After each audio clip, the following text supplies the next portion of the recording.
Welcome to all you Scorpios. Welcome to your monthly forecast for April 2014. A very exciting month that is April. A lot is happening. But what does it mean for a Scorpio? Well, first of all, I'm going to talk about the eclipse very shortly because I have made a separate video of the eclipse. So to make sure if people really want to understand a bit more about it, that they can tune into that.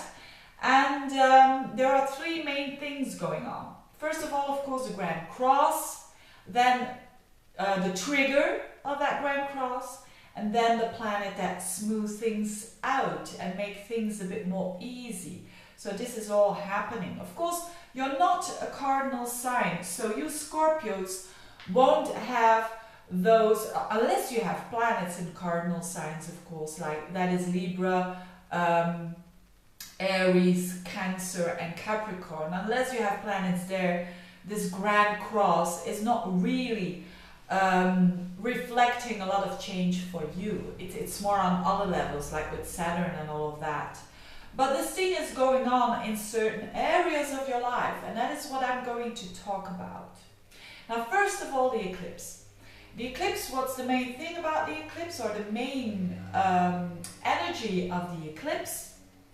It's about don't jump the conclusions.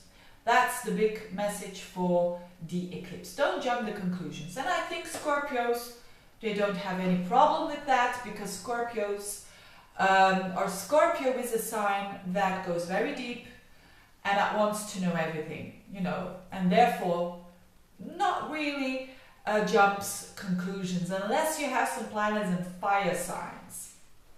So I think that won't be too tricky for you at all. Now this Grand Cross is triggered for you in the 6th house, and it's triggered by a faster planet, Mercury, which is the mind and the communication planet, the planet of information coming your way. So whatever it is, there is something unusual going on with that planet, with that Mercury, because Uranus is going to conjunct Mercury in your 6th house. So there's something, unusual information, insights, quickly entering your mind through the 6th house. What is the 6th house? For a lot of people, it's going to be work. Maybe something at work happens that gets you a bit out of the comfort zone, or that makes you say, what the hell is happening? What the hell is he or she doing? But it's a kind of a wake-up call. And not necessarily, it doesn't have to be restless energy of it or anything. If you keep in mind, don't jump to conclusions, you will be fine. And Scorpio is a fixed sign, so it doesn't like, mostly Scorpios don't like surprises. And this is a bit of a surprise that can happen around work or around maybe your day-to-day routines that you do. So the day-to-day on the way to work, or so something can happen, or a conversation, because it's Mercury, so it has to do with the mind. So some information that comes your way that says, huh, and that wakes you up. And whether you like that or not, it's necessary, that piece of information. But again, the trick is not to jump the conclusions to do some actions that you would rather regret. But again, I don't think for Scorpio that is a problem, because Scorpio is a feminine energy that really is very strategic. It's not going to jump the conclusions. Although you are ruled by Mars, which is all about action, the action is inwards. So it's totally different. So whatever it is that triggers you, it wants you to change in that 12th house. And that 12th house, I talked about that quite a lot, some months, because Mars is in there. So there can be some of a culmination coming there, something that you, maybe a person at your work says something to you and you realize, actually this is completely true, what they say. Or something happens and you realize, I'm too committed at my job. I know that may sound crazy, but some of you may be too committed, and colleagues or bosses take advantage of that, and you have to change your course. You have to say, hey, because Scorpios, they don't normally let people walk all over them. So it can be that kind of a wake-up. So I think that you will receive it well, because you are the kind of person that wants to know what is going on a deeper level. So there will be some things that come to the surface that will really surprise you, but see it as something that you need to know in order for you to take your step further in life. And it could have to do with your job. Maybe you have to make a U-turn when it comes to work. Maybe you will have to change your job because it's no longer what you are all about. And especially with Saturn there in your first house, that could be the case for some of you. So whatever it is, it's there to make you aware of it. And it's there to come into when it was subconscious, to come conscious. And it's something that Scorpios really want in their life. So that is a good thing.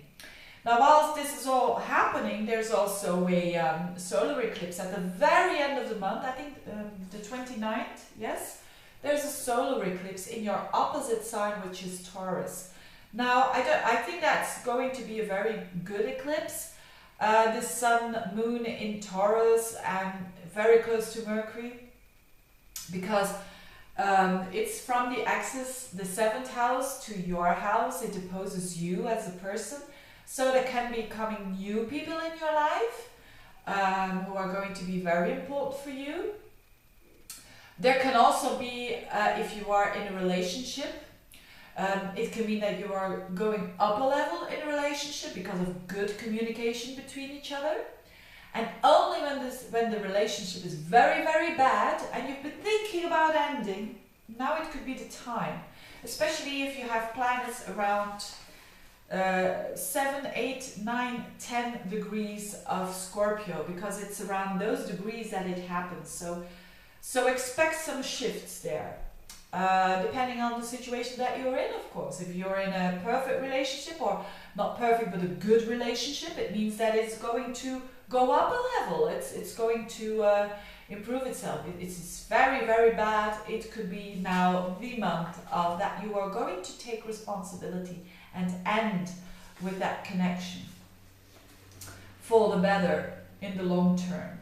So, and Venus in Pisces is also very good for you, you Scorpios, because that is in a fellow water house. And Venus in Pisces is very, very strong. And to have that in your 5th house, house of creativity, means that whilst maybe some changes are going on and some erratic energy going on, there is this 5th house that is in a nice position now with Venus transiting it. And it means that you're going to feel quite loved, I think. And it could also bubble up some romance. If you are single, it can mean that you are going to meet someone new with that Venus in the 5th house and with that solar eclipse bang on your descendant or in your 7th house. So it could be a time where you could meet someone. And you will really feel good about that and at ease. And if you're in a relationship, it can mean that you are going to have fun together and do some nice things together. Go to a restaurant, having a nice dinner, going to the movies, or I don't know what, or maybe going for a swim because it's in a water sign. Something romantic, or what you think is romantic. Or a good connection with your children. A nice connection, a nice click that you have with your children if you do have children. So it's quite a nice month, I think, for the Scorpios, if you allow that information to come in and not to push it away if it comes to your awareness. So, but I think that will go fine for you. So thank you very much for listening. If you want a consultation, please get in touch. I have different kind of services. Wishing you all the luck for April and see you next month. Bye bye. Thank you for watching.